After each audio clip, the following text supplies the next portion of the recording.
Bonjour frères et sœurs dans le Seigneur, que le Dieu de paix vous bénisse abondamment. Un honneur pour moi de me retrouver ce dimanche 26, je pense que nous sommes le 26, par la grâce du Seigneur, devant un peuple béni. Personnellement, aujourd'hui, je ne savais pas que je devais passer ce message sur les réseaux sociaux, mais c'est juste que hier soir, je pense vers 21h, que je ressentis dans mon esprit comme un questionnement sur ce que je partagerai avec vous cet après-midi. Encore une fois de plus, que le Seigneur vous bénisse abondamment. Mais avant de commencer, laissez-moi dire une prière à Dieu. Je ne sais pas si vous pouvez fermer les yeux. Là où vous êtes, nous allons prier le Seigneur. Le Dieu de paix, le Dieu de grâce, le Dieu de toute éternité, nous te rendons grâce parce que tu es merveilleux pour nous. Merci parce que tu es toujours au contrôle de toutes choses, malgré les moments sombres, le moment de difficulté que nous traversons. Mais tu es toujours à nos côtés pour nous secourir. Père éternel Dieu, nous te disons merci. Nous recommandons entre tes saintes mains, Seigneur, ces moments de partage, d'exhortation que je vais passer en ligne avec mes frères et sœurs éparpillés dans le monde entier pour la gloire de ton nom. Seigneur, donne-nous, Seigneur, le cœur de comprendre ces choses et de le garder au nom de Jésus-Christ. Je rends toute pensée captive à l'obéissance du Fils de Dieu. Que celle Jésus puisse règne dans la vie au nom de Jésus-Christ. Amen. Amen. Comme je disais, comme j'ai annoncé dans 2 ou 3 publications avant cette vidéo, où je disais que pour cet après-midi, nous allons parler sur un thème bien. Que faire quand les choses deviennent instables? Qu'est-ce que nous pouvons faire comme enfants de Dieu, comme fils du royaume, comme les créatures du Seigneur, comme des hommes qui dépendent totalement de Dieu? Qu'est-ce que nous devons faire à chaque fois que nous remarquons une certaine instabilité dans nos vies? Est-ce que nous devons courir en pleurant? Est-ce que nous devons nous enfermer dans nos chambres en pleurant? Est-ce que nous devons nous déshabiller? Est-ce que nous devons exactement faire comme faisait le roi dans l'Ancien Testament, qui pouvait même déchirer? Il se sentait dans l'incapacité d'être à la hauteur de la situation. Qu'est-ce que nous devons faire? Comment nous devons nous comporter? Comment nous devons s'y prendre dans cette situation-là? Et je crois qu'au travers de la parole de Dieu, nous allons tenter de parler, de donner quelques points par la grâce du Seigneur que nous pouvons, comme chrétiens, nous pouvons commencer à appliquer pour que nous soyons toujours en mesure de porter de victoire et de victoire. Alléluia. Sans plus tarder, prenons notre texte de base. Nous sommes dans le livre de Marc chapitre 4. Prenons à partir du verset 35. Je vais lire sur ma Bible ce qui est écrit. La Bible dit: ce même jour, sur le soir, Jésus leur dit: passons à l'autre bord. Après avoir envoyé la foule, ils l'amenèrent dans la barque où il s'est trouvé. Il y avait aussi d'autres barques avec lui. Il s'éleva un grand tourbillon et les flots se jetaient dans la barque au point qu'elle se remplissait déjà. Et lui, il dormait à la poupe sur le coussin. Et ils se réveillèrent et lui dirent: Maître, ne t'inquiète pas de ce que nous périssons. S'étant réveillé menaçant le vent, et dit à la mer: silence, tais-toi. Et le vent cessa et il y eut un grand calme. La Bible dit un grand calme. Et il leur dit: pourquoi avez-vous ainsi peur? Comment n'avez-vous point de foi?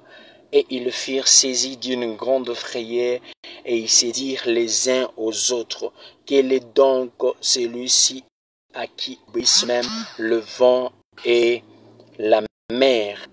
Répétons le verset 41. Ils furent saisis d'une grande frayeur. Et ils se dirent les uns aux autres. Donc celui-ci à qui obéissent même le vent et la mer. Alléluia. Tout à l'heure, nous venons de lire la parole du Seigneur écrite par Marc.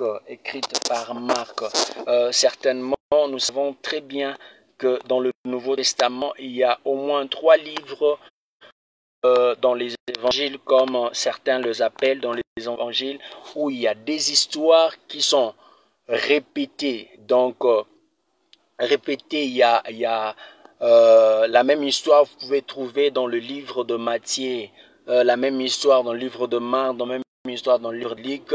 Pourquoi? Parce qu'à chaque fois, vu que ce sont les disciples qui ont écrit ces livres, mais généralement chacun avait une certaine nuance dans chaque histoire. C'est par là que nous pouvons comprendre peut-être il y a certaines choses que l'autre n'a pas mentionnées, que Marc l'a dit pendant que Luc l'a ignoré et le reste des choses. Mais nous croyons que le passage que nous venons de prendre, Marc a essayé d'expliquer des choses de manière claire. La parole de Dieu dit ceci.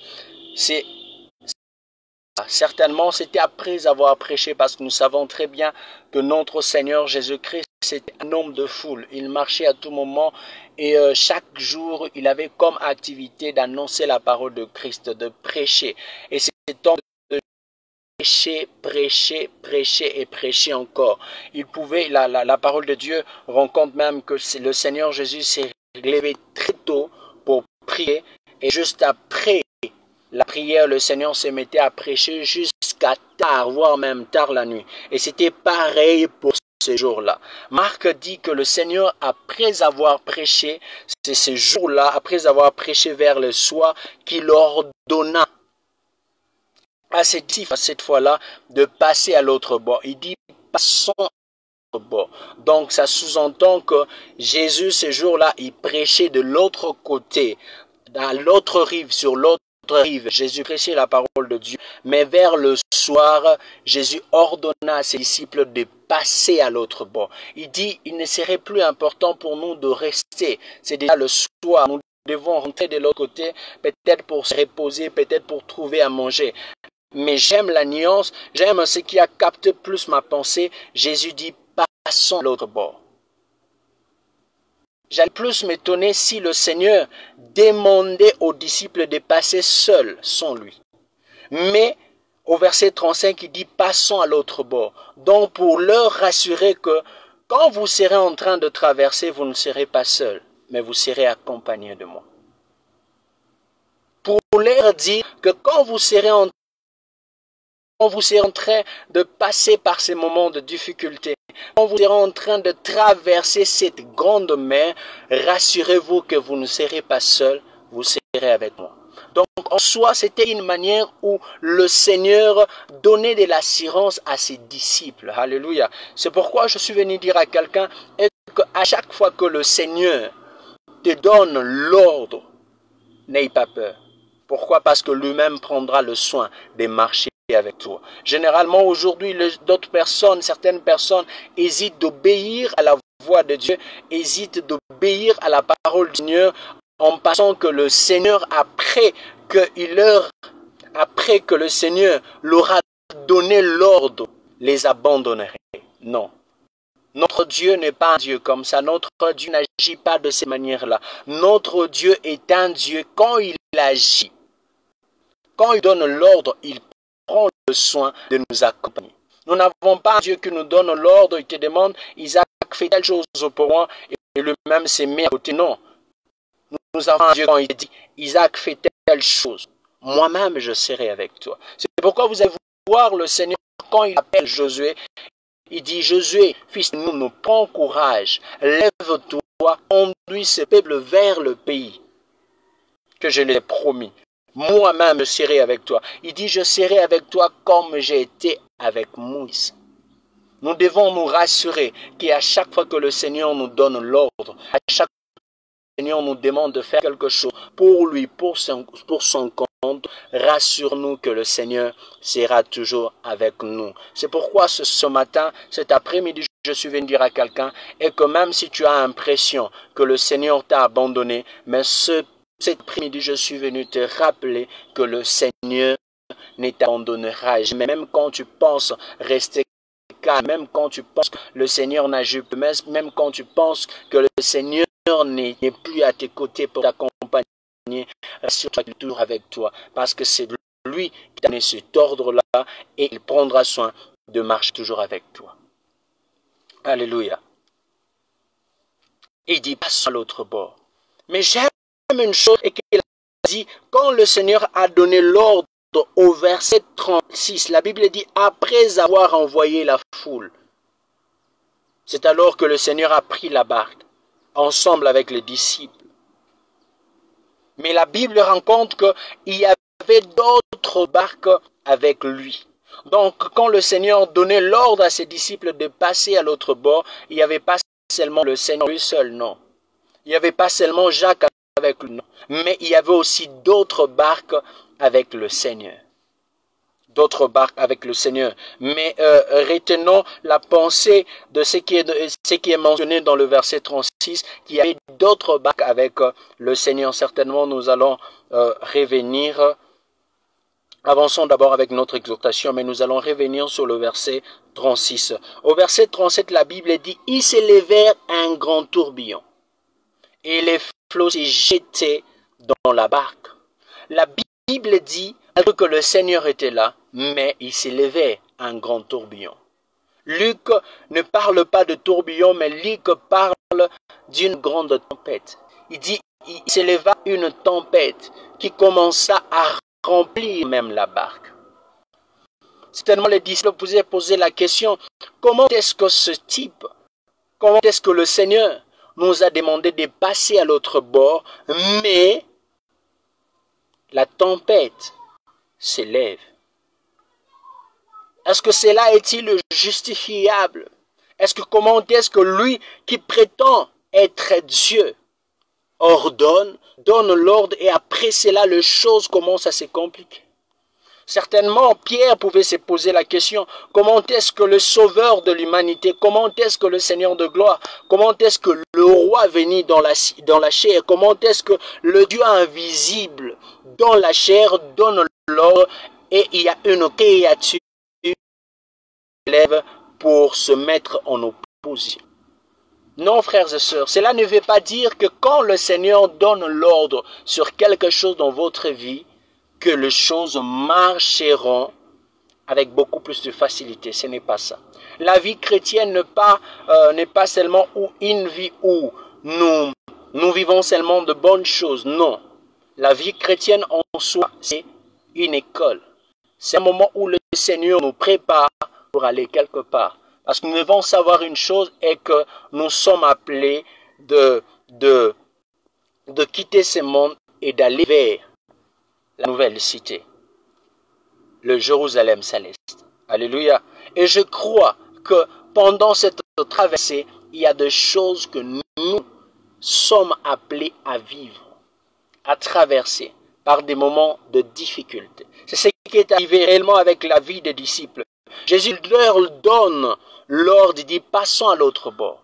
Ne restons pas ici, passons à l'autre bord. Mais pendant leur traversée, la Bible dit, la tempête s'est levée. Les choses commencèrent à devenir instables.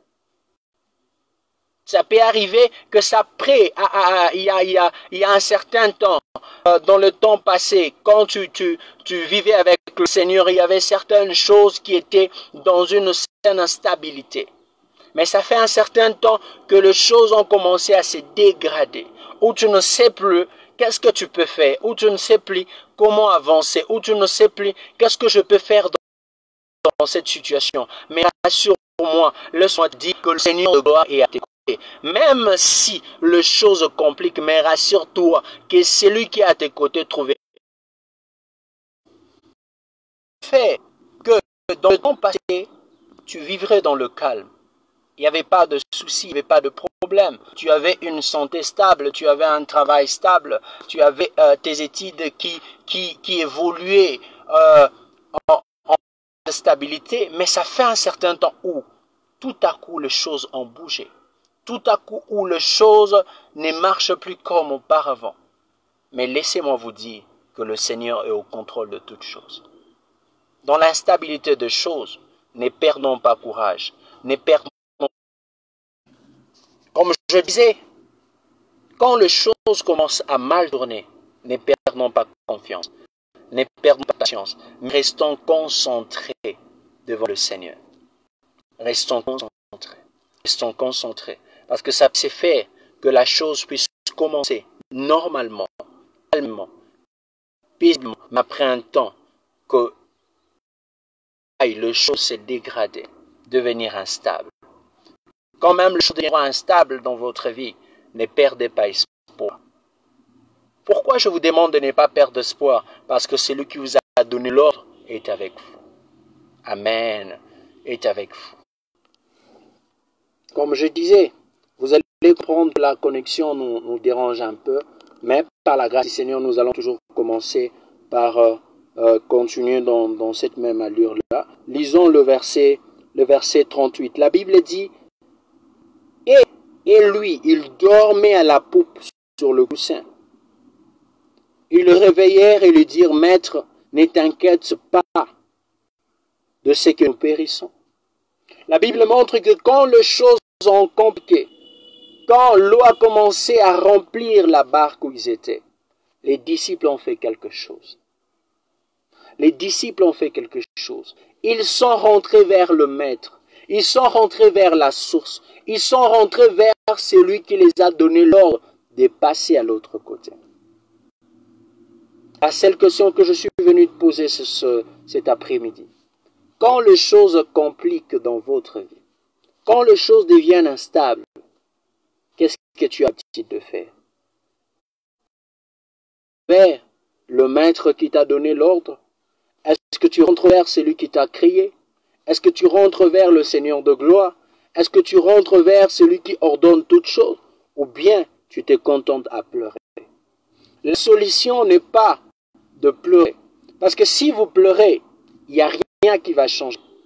Mais il y a une solution auprès de Dieu. C'est pourquoi cet après-midi, je suis venu dire à quelqu'un, et que quand vous remarquez que les choses commencent à devenir instables dans votre vie, ne pleurez pas. Parce que même quand vous pleurez, il n'y aura rien qui va changer. Et la solution, c'est de rentrer vers la source. La solution, c'est de rentrer vers celui qui vous a donné l'ordre. La solution, c'est de rentrer vers celui qui vous a demandé de passer à l'autre bord. C'est celui qui vous a donné cette bénédiction-là. Parce qu'il arrive de fois où une bénédiction venue de Dieu peut aussi rencontrer des problèmes. Nous l'avons vu dans la vie de la femme Sunamite. La femme Sunamite a reçu une bénédiction venant de Dieu, passant par l'homme de Dieu, Élisée. Élisée lui a dit, l'année prochaine, dans cette même saison, tu auras un fils. Et la Bible dit, l'année prochaine, cette Sunamite a eu un fils. Le fils tombe malade et il meurt. Mais j'aime la réaction de cette femme Sunamite. Elle est rentrée vers la source. Elle est rentrée vers Élisée. Elle s'est rendue compte que l'enfant qu'Élisée lui a donné a commencé à devenir instable dans sa santé. Il s'est rendu compte que l'enfant, la bénédiction qu'il a reçue du Seigneur, a commencé à rencontrer de problèmes. Il s'est dit non, je ne peux pas me plaindre, je ne peux pas pleurer, je ne peux pas me lamenter, je ne peux pas aller dire à mes voisins, de dire à ceux-là qui sont à mes côtés, je ne peux pas aller dire en compte là mes parents, je ne peux pas aller dire aux hommes, aux camarades, je ne sais pas moi à qui, mais il faut que je rentre vers la source. Vers la source. Parce que je pense que si cette femme Sunamite pouvait rentrer, ou au lieu d'aller vers Élisée, pouvait aller voir quelqu'un d'autre, pouvait aller voir un médecin, pouvait aller voir un tradipraticien, pouvait aller voir même son père, pouvait aller voir même son mari allait lui dire, bon, c'est fini, l'enfant était vivant, mais l'enfant est déjà mort, il n'y a plus rien à faire, allons placer cet enfant dans la morgue et attendons le moment de funérailles. Non, Cette femme s'est dit, si c'est lui qui m'a donné cet enfant est vivant, vers lui, je vais rentrer vers lui. Mais beaucoup de gens aujourd'hui, quand ils voient des choses devenir instables, au lieu de rentrer vers la source, ils se contentent à pleurnicher. Ils se contentent à rentrer vers les hommes. Ils se contentent à pleurer auprès des hommes. Non. Cet après-midi, je suis venu te rappeler et te dire, quand les choses commencent à compliquer, quand les choses commencent à devenir instables, ne cours pas vers des hommes, mais cours vers Dieu. Parce qu'auprès de Dieu, tu trouveras la solution à ton problème. Oui, oui, oui, tu trouveras la solution à ton problème. Tu trouveras la solution à ton problème. Alléluia. C'est ce que beaucoup de gens n'ont pas compris. Ça fait des années où le monde entier était dans la stabilité au-delà du problème que nous avons tous les jours, de ça et là. Mais quand même, sur le plan santé, le monde était dans la stabilité. Il n'y avait pas de pandémie, il n'y avait pas de maladie qui dévastait les gens.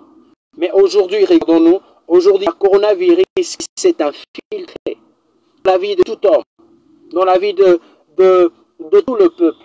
Parce que le coronavirus est un peu partout. Mais qu'est-ce que nous, chrétiens,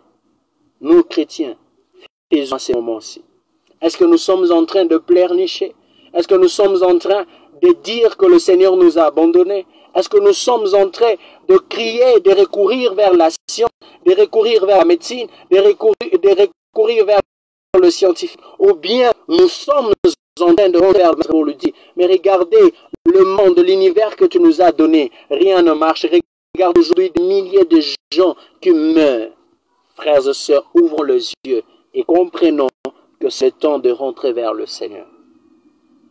Quand les choses deviennent instables, nous devons rentrer vers le Maître. Quand le coronavirus nous dévaste, nous devons rentrer vers le Maître. Oh, j'ai aimé et je suivis certaines publications où les gens disent que même en Italie, à chaque fois, tout le jour, quand il est 12 heures, les gens sortent dehors et ils prient le Seigneur. Oui, c'est ce que nous devons faire. Quand les choses deviennent instables, nous devons rentrer vers le Maître. Nous devons rentrer vers celui qui a le contrôle de toutes choses. J'aime une prédication d'une servante de Dieu qui a dit, le Seigneur a mis stop et qui va mettre play. Oui, le Seigneur a mis stop. Parce qu'aujourd'hui, nous sommes incapables de faire tout ce que nous voulons. Pourquoi? Parce qu'il y a l'instabilité en toutes choses. L'instabilité dans la santé, l'instabilité dans le monde. Pourquoi? Parce que le coronavirus nous a dévastés. Ce que nous devons faire, c'est rentrer vers le Maître. C'est de rentrer vers le Maître. Et de rentrer vers le Maître. Je pense même mon exhortation est basée plus sur ce point. Rentrer vers le Maître. Quand tu sens que les choses ne marchent plus, rentre vers le Maître. Quand tu sens que la santé dérange, il y a une maladie qui te dérange, qui te dévaste, rentre vers le Maître. Quand le monde va comprendre réellement que le coronavirus est prêt à dévaster tout le monde, nous allons rentrer vers le Maître. La solution, c'est vers le Maître. Moi, je crois de tout mon cœur, comme un homme de foi, si nous rentrons vers le Maître, le Seigneur va donner une solution à ce problème de coronavirus. Oui, je crois. Le Seigneur va donner une solution. Le Seigneur va donner une solution. Mais le problème est que les hommes n'ont pas encore compris que la solution, c'est de rentrer vers le Maître. Nous devons rentrer vers le Seigneur. Nous devons rentrer vers le Seigneur. Oui, oui. Ce sont le moment. Moi, je pense qu'il y a certaines personnes qui se plaignent pour dire, nous sommes dans le confinement, on ne sait pas quoi faire, on n'est pas allé, on ne sait pas rendre visite aux gens. Non. Pendant ces jours-ci, tu n'as pas besoin seulement de te promener, d'aller de gauche à droite, d'aller ça. Non. C'est un moment où nous devons réfléchir. C'est un moment où nous devons penser qu'est-ce qui nous arrive et qu'est-ce que nous devons faire. Mais cet après-midi, je suis venu vous apporter une solution. La solution, c'est de rentrer vers la source. C'est de rentrer vers Dieu. Dieu veut que les hommes rentrent vers lui. Dieu veut que les hommes rentrent vers lui. Alléluia. Quand les choses peuvent faire, quand les choses deviennent instables. Quand les choses deviennent instables, la solution, ce n'est pas de courir vers l'occultisme. La solution est vers le Christ. La solution, ce n'est pas d'aller vers la magie. La solution, c'est rentrer vers le Christ. La solution, ce n'est pas d'aller voir, de consulter les Mbikoudi et que sais-je encore. Mais la solution, c'est de rentrer vers le Maître. Quand vous rentrez vers le Maître trouvera solution à toute chose. À toute chose. À toute autre. Je ne sais pas, parce que quand vous regardez dans la barque, il y avait Marc, et quand vous regardez dans la barque, il y avait Pierre, il y avait Jean, je ne sais pas moi, il y avait Philippe, il y avait André. Pêcheurs de poissons, certainement. C'était des gens qui avaient la maîtrise sur la mer. Certainement, ils essayaient de stabiliser. Certainement, ils ont essayé de maîtriser la situation. Certainement, ils avaient essayé de voir comment remédier à ces problèmes-là. Certainement, Jean, qui était le plus jeune entre eux tous, est rentré vers Pierre pour lui dire, mais qu'est-ce que nous pouvons faire par rapport à cette situation qui nous dérange, par rapport à la tempête qui veut nous déracer? Mais Pierre n'avait pas de solution. Il arrive des fois où quand les choses se compliquent dans votre vie, même les hommes qui sont tout autour de vous n'ont pas de solution à vous donner. Oui, n'ont pas de solution. Oui, parce qu'il y a certaines choses, quand ces choses-là arrivent dans la vie d'une personne, même tes plus proches t'abandonnera. T'abandonnera. Nous l'avons vu dans la vie de Lazare. Lazare était aimé par ses frères, par ses sœurs, Marie et Marthe. Mais quand Lazare est atteint par la mort, tout le monde l'a. Quand Lazare commençait à sentir, tout le monde l'a laissé. Mais le seul ami fidèle qui s'appelle Jésus-Christ.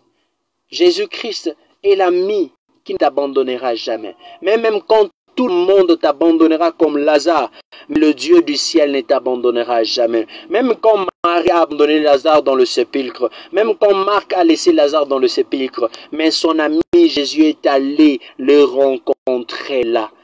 Les rencontrer là. Les rencontrer là. Les rencontrer là. Mais Lazare n'avait pas le choix. Il n'avait pas le moyen de crier vers le Maître. Il ne savait pas demander au Maître. Il ne savait pas crier vers le Maître. Mais nous, vous et moi, nous avons la bouche pour parler. Nous avons la bouche pour parler. Nous avons le moyen pour parler. Et moi, je pense que si nous sommes réellement conscients de choses, nous allons revenir vers le Maître.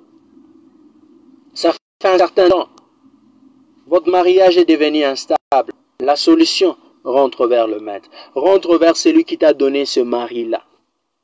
Tu te plaignes pour rien que mon mari commence à découcher, que mon mari commence à faire des choses qu'il ne faisait pas autrefois. La solution, rentre vers le Maître. La solution, ne pas, mais rentre vers le Maître. La solution ne te plaint pas, mais rentre vers le Maître. Rentre vers le Maître. Rentre vers le Maître. Quand la santé que Dieu t'a donnée commence à compliquer, rentre vers le Maître. Rentre vers le Maître. Rentre vers le Maître. Ne regarde pas la grandeur de la situation. Ne regarde pas l'ampleur de ton problème. Mais regarde la grandeur de Dieu qui t'a appelé. Ah oui. Regarde la grandeur de Dieu qui t'a appelé. De Dieu qui t'a appelé. Le Dieu qui nous a appelés est tellement grand. Et il est capable de donner solution à tout problème. Je dis à tout problème. Je dis à tout problème. Il n'y a aucun problème qui peut résister devant le Seigneur. Mais le problème que nous devons, le problème que l'homme a, c'est cette ingratitude-là. Je ne sais pas si je dois appeler ça une manière où l'homme commence à devenir inconscient. Où l'homme n'arrive plus à reconnaître qu'il a un Dieu puissant. Qu'il a un Dieu puissant. Quand les choses se compliquent, la solution rentre vers le Maître. La Bible dit, les disciples sont rentrés vers le Maître et ils ont demandé, ils ont réveillé le Maître. Maître, Maître, Maître, réveille-toi. Tu ne vois pas que nous sommes en train de périr? Vois-tu pas que nous périssons? Vois-tu pas? Pierre est allé réveiller le Maître. Pierre a échoué à maîtriser la situation. Je t'invite toi aussi qui as déjà essayé plusieurs fois de maîtriser, de donner solution à ces problèmes-là qui te dérangent. Vu que tu as échoué, la dernière solution, c'est de rentrer vers le Maître. Rentre vers le Maître et le Seigneur te donnera réponse. Le Seigneur va stabiliser ces problèmes-là. Le Seigneur va donner solution à ces problèmes qui te tracassent. Et la Bible dit, j'aime la... Lisons la parole de Christ. La Bible dit au verset, il dormait et dit, réveille-toi, mais ne t'inquiètes-tu pas de ce que nous périssons. S'étant réveillé. Oh, j'aime le verset 40. Et le verset 39. La Bible dit, s'étant réveillé, il menaça les vents. Oh mon Dieu. Je ne sais pas si quelqu'un peut acclamer pour le là où il est. Oh mon Dieu, oh mon Dieu, oh mon Dieu, oh mon Dieu, oh mon Dieu, oh mon Dieu, oh mon Dieu. La Bible dit, quand s'étant réveillé, il menaça les vents. Nous n'avons pas un Dieu, quand vous l'appelez, il ne réagit pas, non. Non, non, non, non, non, non, non. Je suis venu rappeler à quelqu'un que tu n'as pas balle pour Dieu. Non, non, non, non. Ton Dieu là ne s'appelle pas balle. Ton Dieu s'appelle Jéhovah Jireh, le pourvoyeur. Ton Dieu s'appelle El Shaddai, Dieu Tout-Puissant. Alléluia. C'est ça. C'est ce que les hommes oublient. Que nous avons un Dieu capable de nous donner solution à toutes choses. Nous avons un Dieu puissant. Même pour ton problème de cancer là, il y a un Dieu qui est capable de t'aider. Même pour ton problème de célibat, il y a un Dieu qui est capable de te donner un mari. Moi, je crois. Personnellement, je suis un homme qui croit au miracle.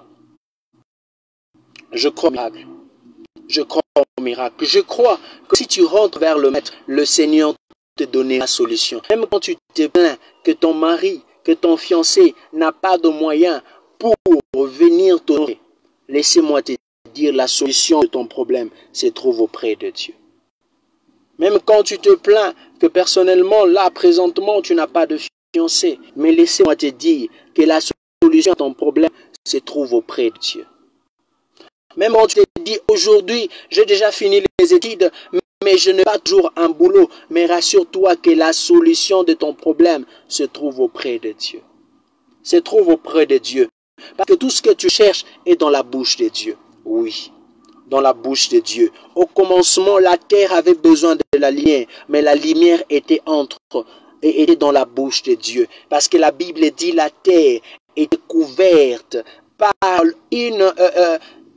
par les ténèbres, les très grandes ténèbres qui couvraient la terre. Mais la Bible dit, quand Dieu dit que la lumière soit et la lumière fut. La Bible ne dit même pas que la chose a traîné. Non, la Bible dit que la lumière fut. Je crois personnellement dans mon cœur, quand le Seigneur se lèvera pour intervenir à ton problème, ta situation changera de forme. Oh mon Dieu, je dis quand le Seigneur se lèvera pour intervenir à ton problème trouvera des solutions. Oh, je réitère pour dire à quelqu'un,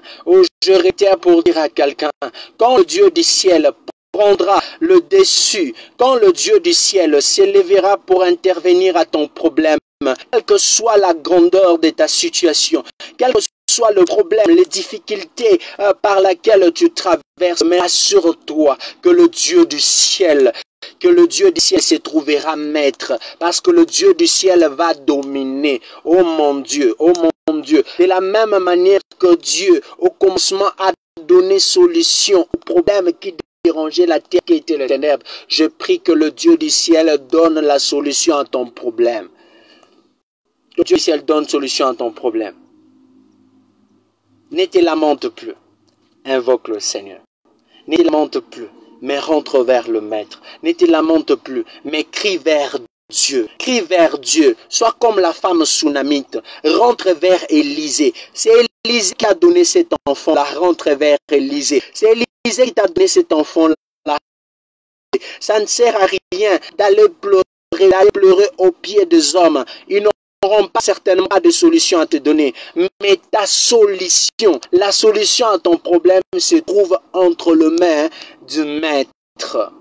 Du Maître. Même pour cette femme pécheresse, sa solution se trouvait au pied de Jésus. C'était au pied du Seigneur. La femme est allée, elle a commencé à pleurer au pied du Maître. Et le Maître a trouvé solution à son problème. Même ton problème de péché, rentre vers le Maître.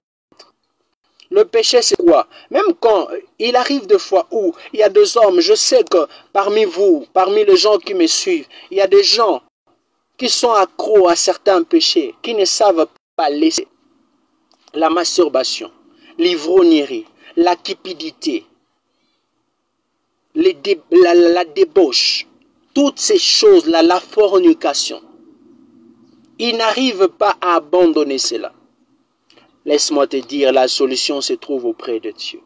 Parce que le péché que tu n'arrives pas à arrêter, en soi, c'est un dysfonctionnement que ton système a. Mais celui qui est capable de remédier à ces dysfonctionnements-là, Jésus-Christ. S'appelle Jésus-Christ. S'appelle Jésus-Christ. Même quand tu es plongé dans une certaine forme de péché, que tu n'arrives pas à sortir, mais rassure-toi que la solution se trouve auprès de Dieu. Rentre vers la source et le Dieu ciel te donnera. Toi là, rentre vers la source. Rentre vers la source. Rentre vers la source. Rentre vers la source. Quand tu as un véhicule qui a des problèmes, mais tu dois rentrer au garage, tu dois rentrer là-bas, tu dois rentrer. Le vrai garage se trouve auprès de Dieu. C'est là où il y a des pièces qui te manquent que le Seigneur doit remplacer dans votre vie. Alléluia. Même ton problème de chômage, tu dois rentrer vers Dieu. Même ton problème, les finances sont devenues instables. La solution, crie vers le Maître. Crie vers le Maître. J'ai dit crie vers le Maître. J'insiste encore, crie vers le Maître. Je me rappelle quand j'étais étudiant. Les choses compliquées. Je me demandais comment je peux faire pour arriver avec le Seigneur. Je me demandais comment trouver solution à ces problèmes. Je me demandais comment faire pour financer. Comment faire certaines choses. Il est vrai qu'il y avait des gens de la famille, il y avait des oncles, il y avait des tantes qui me soutenaient de temps en temps par rapport à mes études. Mais il arrivait des fois où les choses compliquées, où parfois je me demandais, j'ai dit, mais j'ai l'impression que dans quelques temps ici, dans quelques jours, je serai obligé d'abandonner les études. Mais quand j'ai compris que la source, la solution ne pouvait venir que de Dieu, je criais vers le ciel. Je criais vers le ciel. David dit, je levai mes yeux vers le montagne, d'où me viendra le secours. Mais il a remarqué que le secours ne vient pas de montagne là où nous levons nos yeux. Nos secours ne viennent pas forcément des hommes, mais le secours vient de celui qui a créé les cieux et la terre. Le secours à ton problème viendra de Dieu. Viendra de Dieu. Oui. Pourquoi je dis viendra de Dieu? Il est vrai que Dieu parle les hommes pour te visiter, mais le commanditaire de toutes choses s'appelle Jésus. Quand tu cries vers le Christ, le Dieu du ciel lui-même trouvera maintenant des mécanismes pour remédier à ton problème. Le Dieu du ciel trouvera des mécanismes pour remédier aux problèmes qui te dérangent. Mais toi, la chose à faire, c'est de crier vers le Maître. C'est crier vers le Maître. C'est de crier vers le Maître. La Bible dit, quand le Maître se réveilla, la Bible dit, s'étant réveillé, il menaça les vents. Oh mon Dieu, j'étais en train de voir Dieu s'élever et menacer le vent qui dérange ta vie. J'étais en train de voir le Dieu du ciel s'élever et déranger la tempête de la maladie qui te dérange. J'étais en train de voir Dieu s'élever, déranger la tempête de chômage qui te dérange. J'étais en train de voir le Dieu du ciel s'élever, stabiliser toutes choses dans ta vie. Frères et sœurs, notre Dieu, quand il s'élève, c'est pour agir. Il ne s'élève pas pour constater, non. Il s'élève pour donner solution. Parce que la Bible dit, s'étant réveillé, il menaça, oh mon Dieu. Le Dieu du ciel, notre Dieu, quand il se lève, c'est directement en action. Quand tu vas crier à Dieu, quand tu vas crier au Seigneur, le Dieu du ciel s'élèvera pour donner solution. Et quand il se lève, il commence à stabiliser. La première action que le Seigneur fait, il commence par menacer. Menacer. Menacé. Je me rappelle même, il arrivait de fois où tu pouvais être dans le quartier où quelqu'un d'autre te fait du mal. Tu cours, tu rentres à la maison en courant. Tu pars dire à papa, tu pars dire à maman, tu pars dire au grand frère que non, je viens d'être dérangé par telle personne. Et on voyait comment le père sortait en colère dans la maison. On pouvait voir l'amant sortir en colère, le grand frère sortir, aller menacer la personne qui voulait te faire du mal. C'est exactement ce que le Seigneur fait. C'est exactement ce que le Seigneur fait. Quand il se lève, il commence à menacer les situations qui nous dérangent. Oh mon Dieu, je prie. Ma prière ce soir, ma prière cet après-midi pour quelqu'un, et que le Dieu du ciel puisse menacer ces problèmes de cancer qui te dérangent, ces problèmes de sida qui te dérangent, ces problèmes de stérilité qui te dérangent, ces problèmes de chômage qui te dérangent, ces problèmes de difficultés qui te dérangent, ces problèmes de fiançailles qui te dérangent, ces problèmes de mariage qui te dérangent. Au nom de Jésus, que le Dieu du ciel s'élève et menace ces problèmes-là au nom de Jésus-Christ. Tel Dieu est capable. Seul Dieu est capable. Pas Bouddha, pas Mahomet. Pas Bouddha, pas Mahomet. Pas Mwanansemi, mais Jésus. Jésus. Jésus. Jésus. Comme je vous dis Jésus. Jésus est capable de donner solution. Là, Pierre a compris cela. Pierre a compris cela. André a compris cela. Ils se sont dit non, ça ne sert à rien. On va s'entretuer dans ces problèmes ici. On va s'entretuer avec ce problème ici. C'est mieux de crier vers le Maître. C'est mieux de crier vers le Seigneur. Et ils ont réveillé le Maître. Il menaça le vent et il dit à la mer, silence. Toi, mer, silence. Tais-toi, oh mon Dieu. Il parle avec autorité. Il parle avec autorité. Quand Dieu intervient dans ta vie, il ne vient pas en négociation. Oh mon Dieu. Oh mon Dieu. Oh mon Dieu. Quand le Dieu du ciel vient pour intervenir dans votre vie, il ne vient pas pour négocier avec le sorcier de votre famille. Il ne vient pas négocier avec le chômage. Il ne vient pas négocier avec la maladie. Il ne vient pas négocier avec la sorcellerie. Il ne vient pas négocier avec l'occultisme. Quand Dieu se lève pour ordonner, oh mon Dieu, ma prière cet après-midi que le Dieu du ciel ordonne de nouvelles choses dans ta vie au nom de Jésus-Christ. Qu'il ordonne des choses. Qu'il ordonne, oh mon Dieu, oh ce jour-là, malheur à la mer, malheur à la mer. La Bible dit que le Seigneur de gloire s'est réveillé. Le Seigneur de gloire s'est réveillé. Je ne sais pas si Pierre pensait que Dieu les avait déjà abandonnés. Dieu était là. Jésus était en train de dormir, en train de se reposer. Mais Pierre, il nous a sacrifiés. Non, non, non, non, non. Les silences de Dieu. Je suis venu dire à quelqu'un que le silence de Dieu ne justifie pas son absence. Je dis le silence de Dieu ne justifie pas son absence. Tu peux avoir, ça peut prétendre, tu peux avoir l'impression. Disais, le silence de Dieu ne justifie pas son absence.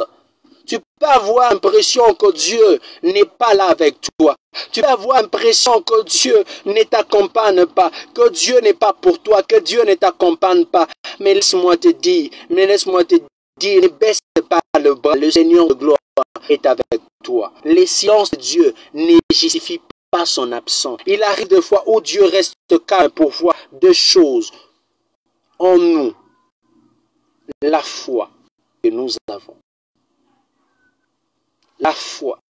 L'une des choses, la foi. L'une des choses importantes de la foi, c'est que Dieu attend de toi et que tu puisses manifester une grande foi.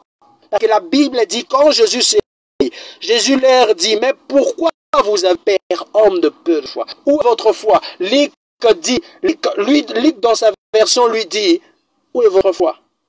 Où est votre foi? Jésus se pose la question. Mais où est la foi des hommes qui m'accompagnent ici? Jésus pose la question à Pierre. Mais où est ta foi, Pierre? Comme aujourd'hui le Seigneur te pose la question. Où est ta foi? Où est ta foi, Marlène? Où est ta foi? Où est ta foi, Israël? Où est ta foi, Glody? Où est ta foi? Où est ta foi? Où est ta foi, Maurice? Où est ta foi, Lévi? Où est ta foi, Tabitha? Où est ta foi? Dieu te pose la question, où est ta foi? Où est ta foi, Fleming? Dieu te pose la question, dans cette situation, où est ta foi? Où est ta foi? Dieu aimerait à chaque fois, même quand les choses marchent mal, il aimerait voir notre foi. Notre foi. Pose-toi la question, où est ma foi dans toutes ces choses? Quand le coronavirus dérace tout le monde, où est la foi des Congolais? Où est la foi des Congolais? Où est la foi des Quinois? Où est la foi de l'Uchois? Où est la foi de peuple congolais? Où est la foi que nous avons en Dieu dans ces choses? Où est la foi? Où est la foi? Jésus dit un homme, des hommes de peu de foi. Peu de foi. Dieu qualifie leur foi comme une petite foi. Une petite foi. Oui, il est vrai que notre foi commence toujours petite. Mais la solution, la résolution de Dieu est de voir notre foi qui commence comme ces petites, ces grains-là de sénévé jusqu'à devenir comme un grand arbre. C'est ça la volonté de Dieu. Et où est ta foi? Par rapport à la situation que tu traverses, où est ta foi? Où est ta foi? Où est ta foi? Parce que la version, le mot utilisé pour parler de foi, alléluia. Le mot utilisé, que Jésus a utilisé dans la foi ici, c'est en grec où il dit pisti, pisti, pisti, qui veut dire foi. Et ces mots voulait simplement dire, Jésus voulait dire, où est votre engagement? Où est votre fidélité? Où est votre attachement? Où est votre fidélité? Oui, c'est que Dieu vous demande, où est votre fidélité? Dans son œuvre, où est votre fidélité? C'est seulement le problème de mariage ici qui vous dérange, qui vous a poussé à abandonner l'œuvre de Dieu, où est votre fidélité? Le problème de finances ici qui vous a poussé à abandonner l'œuvre de Dieu, où est votre fidélité? Où est votre fidélité? Où est votre engagement? L'engagement que vous aviez autrefois dans les choses de Dieu, l'engagement que vous aviez autrefois dans l'évangile, l'engagement que vous avez autrefois dans l'œuvre de Christ aujourd'hui. Où est-ce que vous avez mis votre engagement? Votre engagement. Je vous demande, où est votre pistie? Où est votre pistie? Comme aujourd'hui je vous pose la question, où est votre pistie? Où est votre foi? Où est votre foi? Où est votre foi? Dans ce moment ici de confinement, où est votre foi? Dans ce moment ici où les choses vont mal, où est votre foi? Dans ce moment ici où tu manques l'argent, même quand tu es là, tu n'as pas l'argent dans ta poche, tu n'as même pas 100 francs, tu n'as même pas un $100 de toi-même. Où est ta foi par rapport à ça? Le problème, ce n'est pas de manquer l'argent, mais c'est le problème de manquer la foi qui produit de l'argent. Oui, oui. Le problème, ce n'est pas de manquer le travail. Le problème, ce n'est pas de manquer un mari ou une femme. Le problème, ce n'est pas de manquer un mariage. Le problème, c'est de manquer la foi qui produit toutes choses en vous. Qui produit toutes choses en vous. Où est votre pistie? Jésus leur pose la question, où est votre pistie? Où est votre foi? Où est votre foi? En de peu de foi. Jésus leur pose la question, pourquoi avez-vous peur? Dieu n'aime pas voir des hommes qui ont sa race, qui ont été créés à l'image, avoir peur. Frères et sœurs, nous sommes créés à l'image de Dieu. Hein? Donc comme tu es là, tu es la photo de Dieu, le portrait de Dieu. Imaginez qu'un portrait de Dieu, un portrait de Dieu, un autre Dieu qui manque de foi. Non, non, non. Cultivons notre foi. activons notre foi. Parce que Dieu, oh mon Dieu, c'est tout à l'heure là que je viens de capter cette nuance quand Dieu leur pose la question, où est votre foi? Pourquoi vous avez une foi si petite? Pourquoi vous avez une foi si petite? Pourquoi? Parce que Jésus s'attendait à voir des disciples capables de dominer sur la tempête, de dominer sur le feu. Oui, parce que dans la pensée de Dieu, il pensait que Pierre pouvait se lever et ordonner à la mer. La mer, oui, oui, oui. Et que Dieu attend de toi que tu puisses ordonner à la situation t'étrange. Oui, oui, oui, oui, oui, oui. Parce que notre modèle parfait, c'est Jésus-Christ. Si ces jours-là, Jésus-Christ s'est levé pour ordonner à la mer, ordonner au vent, Jésus veut que tu puisses aussi steller dans ta vie et ordonner la situation qui te dérange. C'est bien de le dire, pasteur, j'ai des problèmes. Pasteur, j'ai ceci, pasteur, cela. Mais la meilleure des choses à faire, c'est de rentrer vers le Maître. Prie toi-même. Si plus le Seigneur toi-même. Organise des moments de jeûne toi-même, des moments de prière toi-même, où tu cherches à stabiliser les choses avec Dieu toi-même. Ne soyez pas seulement pressés d'appeler. Oui, c'est une bonne chose d'appeler nous, les hommes de Dieu, afin que nous venons vous aider, de prier pour vous. C'est une bonne chose. Mais c'est que Dieu attend de toi, que tu puisses toi-même être un homme capable de repousser les mauvaises choses qui dérangent votre vie. Alléluia. Dérange votre vie. Dérange votre vie. Pourquoi tu dois prendre conscience? Parce qu'il y a seulement toi. À côté de toi, il y a des hommes. À côté de toi, il y a des hommes. Si tu n'agis pas vite, les hommes qui sont tout autour de toi aussi vont périr. Parce que la Bible dit, il n'y avait pas seulement la barque où il y avait Jésus, mais il y avait aussi d'autres barques avec lui. D'autres barques. Tes frères sont là. Tes sœurs sont là. Les membres de votre église sont là. Tes frères et sœurs sont là. Tes collègues de service sont là. Tes amis sont là. Les hommes qui te côtoient sont là. Les hommes qui croient à ton Dieu sont là. Mais ces gens-là s'étonnent de te voir être impuissante face à l'adversité. À ta adversité. Si tu ne veux pas voir gens périr, crie vers le Maître.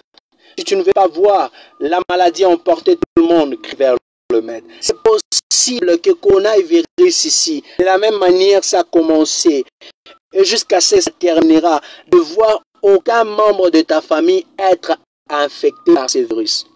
C'est possible. Mais si tu veux voir ces choses, invoque le Maître. Invoque le Maître. Invoque le Maître. Ces jours-ci, je suis en train de prier. Dieu, je dis à Dieu, Seigneur, ne permets pas que le coronavirus puisse infecter les membres de ma famille. C'est pourquoi ma prière aussi pour toi cet après-midi. Que le Dieu du ciel, toi qui me suis en ligne, toi qui me suis sur Facebook Live, que le Dieu du ciel te garde.